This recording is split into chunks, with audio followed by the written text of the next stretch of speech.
Howdy folks, it's Josh Optical here with Guitars Ruin Lives, and I want to talk about getting to know your instrument. I think especially in this day and age of so much accessible information, emphasis on information, not experience, we can get caught up in the left brain of the things we should be focused on, the things we should practice, things we should learn, should. And I want to help bring a focus back to the fact that playing an instrument is a really intimate physical experience. For all the mental stuff that goes into it, on some level, you can't think your way to playing an instrument. I mean, Stephen Hawking or somebody can find a way to make music, or you've got Jason Becker who's making music with his eyes, but still for most of us, the vast majority, it's a physical expression. And so I want to give you a different approach to an exercise. So you may have heard it suggested to play your scales in intervals, kind of going back and forth. So instead of just, a little trouble with my input jack there. Instead of just going through your C major scale like that, you might go as in 1, 3, 2, 4 in major thirds. You're skipping over. I call it leapfrog. Up, 2, down, 1. Up, 2, down, 1, etc., etc. You can do that, and that's a good idea for a really straightforward do-re-mi kind of sound. You can get more interesting with your fourths. I don't know that in the open position, so I'd have to go,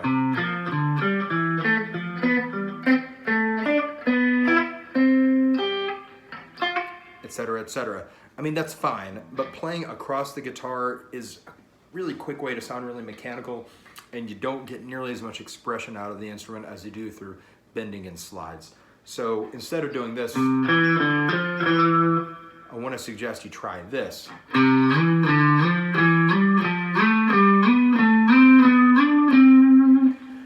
I like to double things at least, because when you only do things one time, you're not really having much of a chance to get into your muscle memory and into your deeper musical self. So I might do this instead.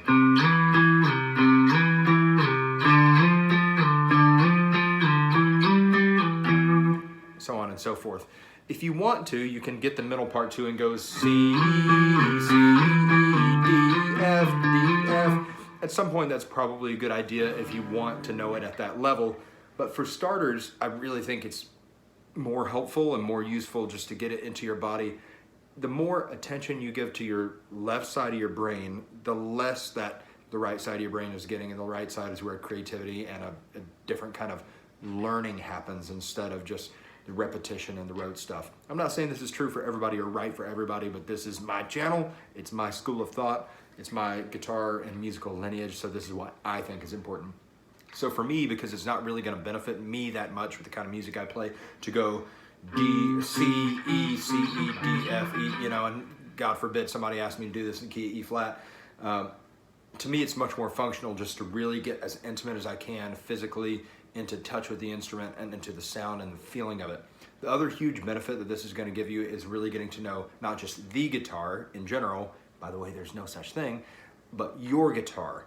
There's only individual guitars. There's no such thing as guitar, period. There's only guitars. And so each one feels different. This Telecaster with this scale length feels very different than my Paul Reed Smith with a much shorter scale length, and so on and so forth. So slides are great for really getting to know the feel of your instrument, making sure you avoid the flubs of not going far enough or not using enough pressure, getting to know how the frets feel, all of that stuff to remind you that this is a physical expression, this is a physical instrument. The guitar in particular is extremely physical and requires a lot of different coordination between muscle sets, and I don't want to talk about that anymore.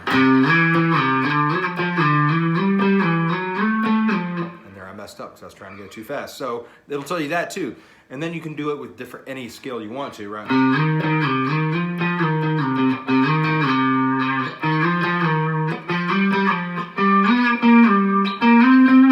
There's one for me to practice because I'm not used to playing a C minor pentatonic. I'm real used to playing it this way. I could do that all day, but this feels good, and right away you get that more Derek Trucksy vocal quality to the sound.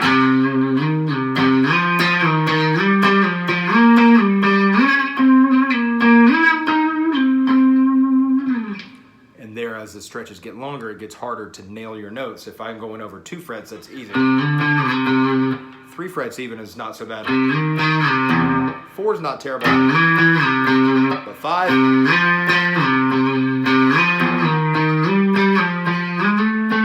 See there, I wanted to do it again. So on and so forth. So the point here clearly is to show you that I'm a perfect guitar player. No, the point is that I'm not, nobody is, and we're all learning from whatever point we are at. And I think that getting to know your instrument in a very physical, direct way that's less focused on trying to pick things apart from the left brain perspective will really get you further faster as far as finding your sound, as far as becoming competent, as far as having a sense of authority on your instrument, which will do much more for you getting your music across than any amount of book learning. There you have it. Guitars ruin lives. It's a national fact. Appreciate you hanging out with me, and we'll see y'all next time.